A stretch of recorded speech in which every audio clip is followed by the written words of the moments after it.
I'm really sorry. It's okay. Take your time and tell me slowly.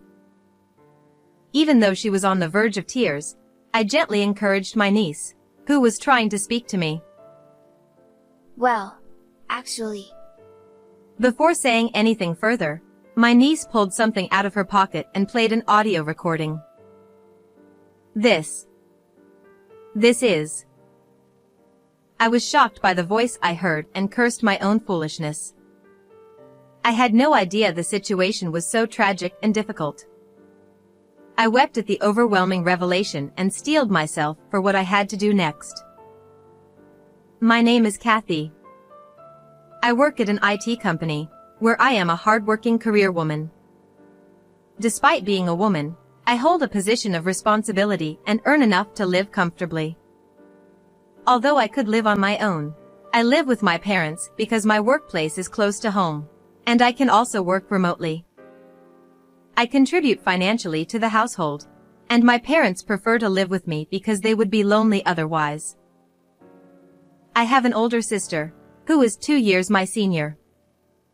She used to live happily with her kind husband and their daughter, Susan. However, her husband passed away from an illness 3 years ago. At his funeral, seeing my sister completely exhausted, I said, "Sis, why don't you come back home until things settle down? You also have Susan to think about." Thank you for worrying, Kathy. But I'll be fine. She refused to come back home. At the time, I found it a bit strange that she was so adamant about not returning, but I assumed it was because she was always strong-willed and didn't want to rely on our parents. She continued to work and raise her child as a single mother. Knowing the burden on her increased after her husband's death, I stayed in frequent contact with her. She always reassured me that she was fine, repeating the same response each time. Despite our communication, my sister fell ill a year ago and passed away. We took Susan, still an elementary school student, into our home. Since coming to live with us, Susan seemed very down. I remembered her as a cheerful and energetic girl when her parents were alive. She used to be so lively. Losing both parents in quick succession must have been a terrible shock. I wanted her to regain her energy as soon as possible. I often saw my parents trying to talk to her, but she didn't respond.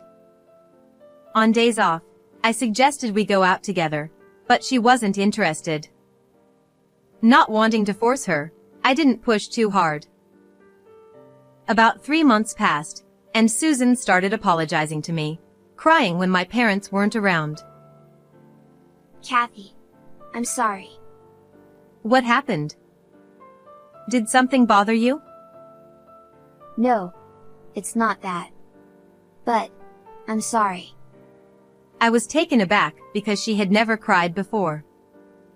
Her sudden tears surprised me. However, she wouldn't tell me why, just kept apologizing and crying. But she didn't cry when my parents were around, which made me increasingly curious.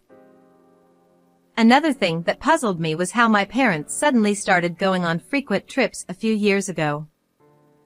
While it was fine for them to travel occasionally, I couldn't see how they could afford it on my contributions and their pensions. My father had only been a manager at a small company, and after retiring, he hadn't worked because I supported them. My mother had been a housewife all her life and had never worked outside the home. Despite this, I ended up doing most of the household chores. "Mom, Dad, it's fine to travel sometimes, but please save some money." You don't need to tell us that. We're careful with our spending. I worked hard for you all these years, and we don't have much time left. Don't say things like that. Then let us enjoy ourselves. Stop meddling in our affairs. All right. I tried to gently suggest they save money, but they brushed it off, saying they had little time left, which left me exasperated. Whenever they went on resort trips, Susan seemed like she wanted to tell me something but never did. I decided not to push her to speak until she was ready. A few months later, my father approached me, looking quite pleased. Oh, Kathy. Yes? What's up? Your mother and I are going on a week-long overseas trip soon. What? An overseas trip? How can you afford it? I just told you to save money. We came into a bit of money. From where? Does it matter? Let us create some memories in our old age. Your mother is right. Let us have this experience of traveling abroad. All right, fine. Although I found it suspicious that they wouldn't disclose the source of their money, I decided not to pry any further, thinking it was their money after all. We'll be off now. Take care of things at home. Got it. Have a safe trip. On the day of their trip, my parents left cheerfully, promising to bring back souvenirs. After seeing them off, I turned to go back to the living room and found my niece standing there, looking like she was about to cry. Realizing this situation couldn't continue, I decided to ask her what was wrong. Susan, what's the matter? Your grandparents have left for their trip. It's just the two of us now, so take your time and tell me anything. I'm sorry. As I gently asked her, she began to cry and apologize again. Unsure of what to do, I continued to encourage her. Kathy, actually. She took out her smartphone from her pocket and pressed play. The recording that played was filled with my parents' angry voices. What is this? No matter how I listened, it was clearly my parents' voices. However, they had never raised their voices like this before. I had never heard them shout like this, and I was shocked. Is this really Grandpa and Grandma? Yes. They often came over when my parents were still alive. Susan began to explain. According to her, my parents frequently visited her home when they were alive, constantly nagging and complaining. The complaints revolved around disapproval of my sister's marriage and irrational demands for money, claiming it was compensation for taking their daughter away. I was shocked to hear my parents were such people. Susan continued, saying they would often threaten her parents under the guise of visiting to see their granddaughter, extorting money from them. Every time they came, I would hide in my room. Your parents probably didn't want you to be frightened by their behavior. I think so too. But I was always terrified because they were constantly yelling at my parents. I see. That must have been tough. But how did you manage to record this? Susan explained that she had been given an old smartphone of her parents as a toy, and she happened to have it with her at the time, so she recorded their voices. I was grateful she had done this. I asked another question that had been bothering me. Susan, how often did they come to your house? I think it was almost every week. To think they visited my sister's family that often without my knowledge.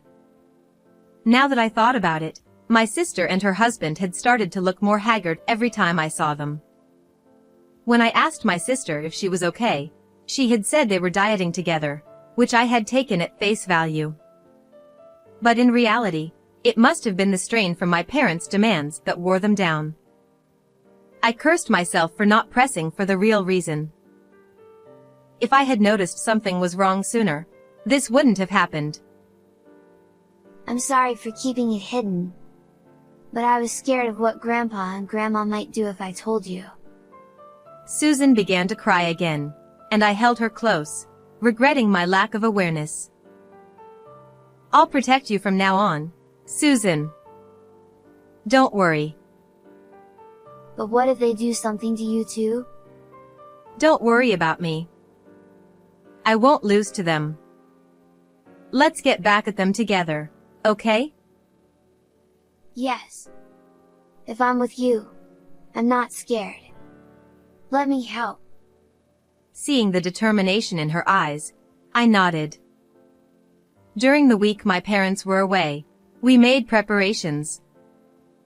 I felt even stronger with Susan by my side, so I asked her more. I recalled how frugal my sister and her husband had been.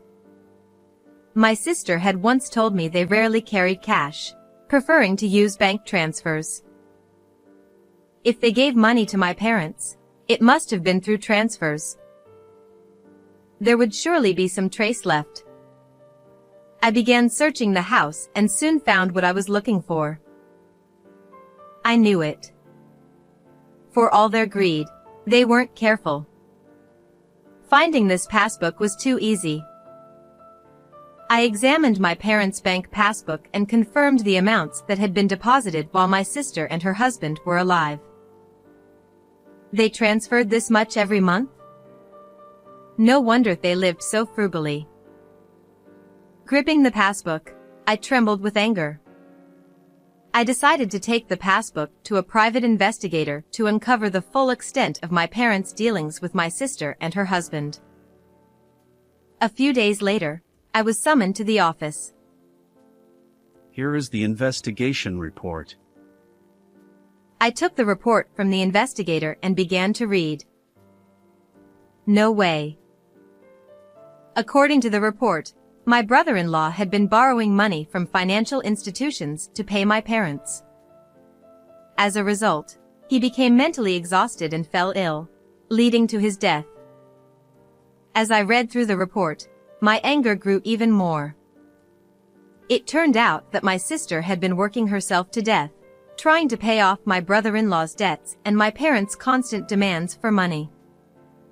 Additionally, my parents had been treating my niece cruelly when I wasn't around, saying things like they were doing her a favor by letting her stay with them. Knowing this, I started to cry. How horrible. How could this have happened without me knowing? Furthermore, we discovered that your parents even took your brother-in-law's insurance money. You can't be serious. I reviewed the additional report. It confirmed that my parents had indeed taken my brother-in-law's insurance money. They must have used that money for their frequent trips. I thanked the lawyer and headed home. Until my parents returned from their overseas trip, my niece and I prepared our plan. Do you think we can do this? Don't worry. We still have time, so let's practice as much as we need. Okay. I'll do my best. We practiced our plan until Susan felt confident. A few days later, we were ready and waited for my parents' return. We had set up several cameras around the house to capture everything on video and audio as evidence. Of course, I had discussed this with my lawyer and received approval. We're home. Welcome back. Did you have fun? Yes, it was great. Where's Susan? We bought lots of souvenirs. Susan's doing her homework in her room. You must be tired from the trip, so why not rest for a bit? Yeah, that sounds good. How about some tea? All right, I'll make it. Shall I make it? No, I'll do it. I always make your father's tea. All right, understood. My parents returned home full of excitement. It was their first overseas trip, so they must have enjoyed it immensely. I listened to their travel stories for a while. Oh, sorry. I have to step out for a bit.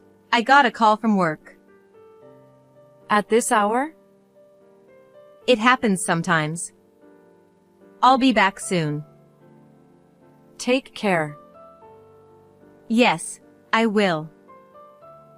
When I thought they had relaxed a bit, I excused myself, pretending to go to work. This was the signal for our plan. After leaving the house, I called Susan. "Hey Susan, I've left the house." Got it? Susan kept our call connected as she went to my parents. Ah, welcome back. Oh, Susan. We brought back lots of souvenirs. Well, thank you. But I need to talk to you. What is it? Speak up. Following my father's words, Susan played the recorded audio she had. Hey, where did you get that? Susan, be a good girl and give that to me. My parents were visibly shocked and panicked by the recorded audio. I plan to let Kathy hear this. Susan, please don't do that. Do you know what will happen if you do that? But, this isn't right. We took you in when you had nowhere else to go, so you should listen to us. Yes, if it weren't for us, we wouldn't be getting any welfare benefits. Then why are you kind to Kathy? My parents became furious and started berating Susan. Despite being on the verge of tears, Susan continued in a trembling voice. We're nice to her because she brings money into the house. That's right. We're living off your father's pension now, so we don't have money. If Kathy leaves, we'll be in trouble. Exactly. As long as she's around, she'll always give us money when we need it. She's a convenient fool. That's awful. Hearing my parents' true feelings, I decided not to let Susan suffer anymore and headed back home. My anger, already at its peak, boiled over as I rushed into the living room. I heard everything. I burst through the door, raising my voice. Oh, what? Kathy? How long have you been here? What about work? I don't care about work. I heard what you really think about me. You see me as nothing more than a cash cow and a housekeeper. Of course. We're not working anymore. How else are we supposed to live on just a pension? That's right. We need your help to survive. They didn't deny it and instead shamelessly demanded money from me. The thought of staying in this house for their sake made me sick. If that's how you feel, I won't give you any more money. I'm taking Susan, and we're leaving. Don't ever contact us again. I won't allow it. How will we live without you? I know everything. I know you took money from my sister and brother-in-law. What are you talking about? Susan, did you? I'm sorry. I told Kathy everything. Exactly. We have all the evidence, so don't bother arguing. I told Susan to get her things, and she nodded and went to her room. Hey, are you serious, Kathy? You're joking, right? You wouldn't abandon us. No, I'm not joking. I can't believe you were such awful people. When Susan returned with her belongings, I took her hand, and we left the house. We stayed at a hotel near my workplace, as I had arranged beforehand. However, we didn't stay at the hotel for long. Within a few days, I found a new place to live. A few days after Susan and I moved into our new home, I received a call from the police. Really? Is that true? The police told me my parents had been arrested for shoplifting. No way. I had only been gone a few days. There's no way the money I gave them could have run out so quickly. Besides, they were getting welfare benefits for taking care of Susan. With these thoughts, I reluctantly went to the police as their guarantor. My parents, looking repentant, apologized. I'm sorry. We just made a mistake. I apologized to the police and took my parents back to the house. With no money, the electricity, gas, and water had been cut off. The house was in a terrible state, reeking of filth. My mother had never been good at housekeeping, and it showed in just a few days. How did everything get cut off? Were you that broke? And what's with this mess? Of course we're broke. We were enjoying our retirement. I can't do housework anymore. I'm not as young as I used to be. You took Susan, so we stopped getting welfare. My pension isn't enough to live on. Exactly. If you had kept giving us money, we wouldn't have had to steal. My parents angrily blamed me for their situation. I could only sigh at their absurdity. This is your own fault. How many times did I tell you to save money? Yet you kept going on week-long trips every few months. Enough of that. Just give us the money. Pay for the utilities. We can't live here without them. And get a cleaning service. This place is uninhabitable. They kept demanding money and blamed everything on me. I was beyond anger. I was simply fed up. All right. You refuse to acknowledge your faults. In that case, I'm done. What? What are we supposed to acknowledge? I see. You won't admit your fault. Fine. This is the last time I'll speak to you. I'm cutting ties with you. Don't contact me again. I left the house. A month later, the house was vacant. The house, in my name, was sold, forcing my parents to leave. They had forgotten that detail. After some time had passed, I went to apologize to the neighbors for any trouble caused. They told me loan sharks had been lurking around, indicating my parents had turned to them for money. Rumor had it they were seen in a park, looking disheveled. Later, I legally separated from my parents and adopted Susan as my daughter. Now, we share a bond stronger than most parent-child relationships. Our life stabilized, and Susan regained her cheerful spirit, making me happy. I vowed to continue watching over her and make my late sister proud. How did you like this story? Please subscribe to my channel. See you in the next video.